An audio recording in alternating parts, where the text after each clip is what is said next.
જો સવારમાં નાસ્તાની શરૂઆત થઈ ગઈ છે તો જો ફાફડા છે, સંભારો છે, મરચાં છે, ડુંગળી છે ને ચટણી છે અને જો આ ઈડલી ઢોસા આવી ગયા છે તો સાંભારે બનાવ્યો છે, ચટણી છે. જો મસ્ત મજાનો નાસ્તો હાલે છે અત્યારમાં. ગુડ મોર્નિંગ, જય માતાજી, જય શ્રી કૃષ્ણ બધાને. તો કેમ છો બધા? મજામાં? આઈ હોપ કે તમે બધા મજામાં હશો. અમે પણ મસ્ત મજામાં છીએ. તો જો સવારમાં આપણે મસ્ત મજાનો નાસ્તો કરી લીધો છે આજે, અને જો 2 દિવસ પછી આપણે વ્લોગ શૂટ કર્યો છે. તો જો 2 દિવસથી જરાય ટાઈમ નહોતો વ્લોગ શૂટ કરવાનો, કેમ કે એક નવી શરૂઆત કરવાની છે આપણે.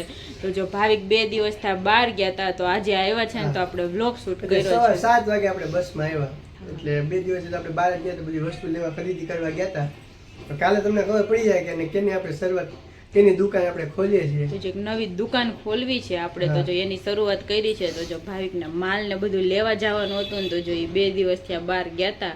તો જો આજે સવારમાં ફાઇનલ આવ્યા છે. એટલે આપણે 2 દિવસ ટ્રાવેલિંગ કરતા ને એટલે થાકી જાય, થાકો લાગે થોડો ઘણો. હા, પણ પછી એલો સ્લીપર કોચમાં જતો હોય ને લાંબી એટલે વાંધો ને, બેઠા જતો તો હાલ થાકી જાય. બસમાં હોય તો એમ તો બસમાં હાલવાનું હોય કે ટ્રેનમાં વધુ મજા આવે. તો જો થાકી ગયા છે. બધી વસ્તુ જો જાય છે, માલ આવી ગયો છે ને એક થેલો અહીં પડ્યો છે, બાકીના 2-3 બહાર પડ્યા છે. તો જો હવે આપણે દુકાનની બધું ગોઠવવા જવાનું છે આપણે. વ્લોગનો ટાઈમ જ નથી મળતો હવે. હા, વ્લોગનો હમણાં ટાઈમ નથી મળતો. તો જો અહીંયા પડ્યા છે 12 થેલા પડ્યા છે. મમ્મી જો તૈયાર થઈને બેસી ગયા છે. જય માતાજી બધાને. કેમ છો બધા? મજામાં ને?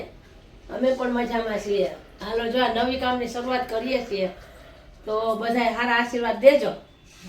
કાલે જો આપણે દુકાનનું ઉદ્ઘાટન રાખેલું છે, કેમ કે પછી કમુરતા બેસી જાય છે. એટલે જો કાલે રવિવાર છે ને તો દુકાનનું ઉદ્ઘાટન છે. તો આજે આપણે બધો માલ ગોઠવી આવીએ દુકાને, અને જો બધી સામગ્રી જે ત્યાં પુગાડવાની છે ને બધી વસ્તુ એ આજના દિવસમાં બધું કમ્પ્લીટ કરી નાખી હાલે. તો વ્લોગમાં બન્યા રહેજો, બધાય વ્લોગ જોવાની મજા આવશે. તો જો રાતના 7:30 વાગી ગયા છે ને સવારનો અત્યારે વ્લોગ ઉતાર્યો છે. અને જો આમ મારા મમ્મી ત્યાંથી શાકભાજી બધું આવ્યું છે ને, તો જો મમ્મી ખોલે છે, બધું ખોલે. એ માર્કેટે ગયા પણ મૂકું મમ્મી શાકભાજી નથી લઈ આવ્યો, તો મમ્મી નથી લઈ આવ્યો ને કાંઈ નથી લઈ આવ્યો. સંભારા લેવી, ખાલી સંભારા ને મરચા ને કેપ્સિકમ ને ટમેટા ને એવું બધું.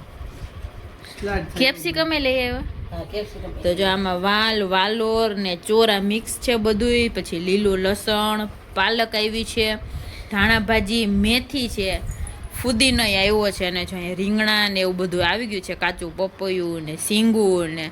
આપણે તો થઈ ગયું છે બધું શાક. જો મમ્મી કહેતા હતા માર્કેટે કાંઈ છે ને, અમે સવારના ભાઈ સામાન લેવામાં ને ગોઠવવામાં હતા. આજે કેવો રહ્યો આજનો દિવસ?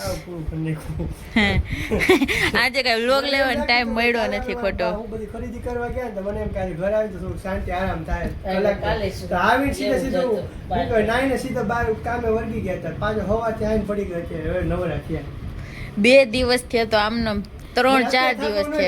કાલે બધી દુકાનનું ઉદ્ઘાટન ને બધું થઈ જાય ને પછી મને થાકડો લાગશે. આવતીકાલે દુકાનનું ઉદ્ઘાટન રાખેલું છે. જો આપણે તો જો ભાઈ 9 વાગી ગયા છે ને આપણે હોટલમાં જમવા માટે આવી ગયા છીએ આજે. તો જો હા, ગામઠીમાં આવી ગયા છે. જો ફૂલ ટ્રાફિક છે.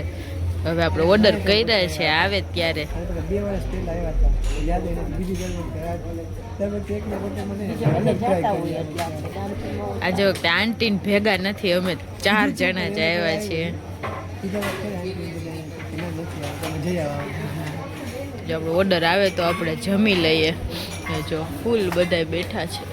ફાઇનલી જમવાનું આવી ગયું છે આપણે. તો જો આપણે પનીરની સબ્જી મંગાવી છે, મમ્મીએ માટે ભરેલ ભીંડી છે, ખાટું અથાણું છે, આપણે પાપડ, ગાર્લિક નાન, બટર રોટી ને પછી આપણે શું કહેવાય આ સાદી રોટલી મંગાવી છે, ડુંગળી છે, છાશ છે. ને જો બધા ધબધબાટી બોલાવવાનું ચાલુ કરી દીધું છે જમવાનું. હાલો તમે બધા જમવા. ને મંચુરિયનનો ઓર્ડર આપ્યો છે, તો જો આવે છે હજી. 10:30 વાગી ગયા છે ને ફાઇનલી આપણે જમીને ઘરે આવી ગયા છીએ. તો જો 10 વાગે આવ્યા હતા તો ભાવિકની આંટીના ઘરે વહી ગયા હતા, જો અહીંયા વાતું કરતા હતા. અને આજે આપણે આઈબ્રો કરાવવા ગયા હતા ને એ પણ ક્યારે ખબર, 8 વાગે આઈબ્રો કરાવવા ગઈ હતી. હું અમારે હોટલમાં જાઉં છું તો જયમાં પહેલાં થોડોક ટાઈમ બચ્યો છે ને, તો જો આઈબ્રો કરાવી આવી. અને હવે કાલે આપણી શોપનું ઉદ્ઘાટન છે. તો જો હવે કાલની બધી તૈયારી કમ્પ્લીટ થઈ ગઈ છે. કાલે જો પૂજા ને એવું કરવાનું હોય એટલે બધી થોડીક તૈયારી હતી, કમ્પ્લીટ થઈ ગઈ છે. અને હમણાં રોજ આમ કામ વધી જાય છે ને, એટલે એકદમ રોજ થકાઈ જાય છે. અને આજે હવે 10:30 થઈ ગયા છે તો જો અત્યારે છેલ્લે આઈસ્ક્રીમ બાકી રહી જમી ગયું આવ્યો તો હતું ને ખરી અને ચમચી પડી ગઈ એની માથે હતી તો જો અત્યારે જમી આવ્યો તો આઈસ્ક્રીમ ખરી જમ્યા પછી ઠંડી વસ્તુ શિયાળામાં આઈસ્ક્રીમ અમારી જેમ કોણ કે કોમેન્ટમાં કહી દેજો તો જો આઈસ્ક્રીમ ખાય ખબર છે. હોય એવું ખવાય નહીં શિયાળામાં ઠંડી શરદી થઈ મમ્મી જાય આઈસ્ક્રીમ ની જગ્યાએ મજા. મુખવાસ મને ખાય ઉપવાસ છે થાય. એવો મમ્મી મુખવાસ ખાય છે અને અમે આઈસ્ક્રીમ ખાઈએ છીએ જો મજા આવી ગઈ જમવાની હાલો બધાય આઈસ્ક્રીમ ખાવા હા મમ્મી ખાવું છે આઈસ્ક્રીમ નહીં હો આવ્યું ને કાંઈ ચાદર બગડ ચાલે. ભાવે ક્યારે રાખ્યું છે અત્યારે વહેલા હોઈ જાવ ને ત્યારે કાલે સવારમાં વહેલા ઉઠશું હે હા તો સારું હાલો હવે આજના વ્લોગનો અહીંયા એન્ડ કરી દેશું આપણે તો જે આજનો વ્લોગ નાનો છે એવડો મોટો કાંઈ બન્યો નથી તો કાલનો સરસ મજાનો દુકાનની ઓપનિંગનો વ્લોગ બનશે તો જો તમને બધાને અમારા વ્લોગ જોવાના ગમતા હોય તો અમારા વિડીયોને લાઈક કરી દેજો શેર કરી દેજો અને સબસ્ક્રાઈબ કરવાનું ભૂલતા નહીં કાલે મળશું મસ્ત મજાના નવા વ્લોગ સાથે ત્યાં સુધી બધાને ગુડ નાઇટ ને બાય બાય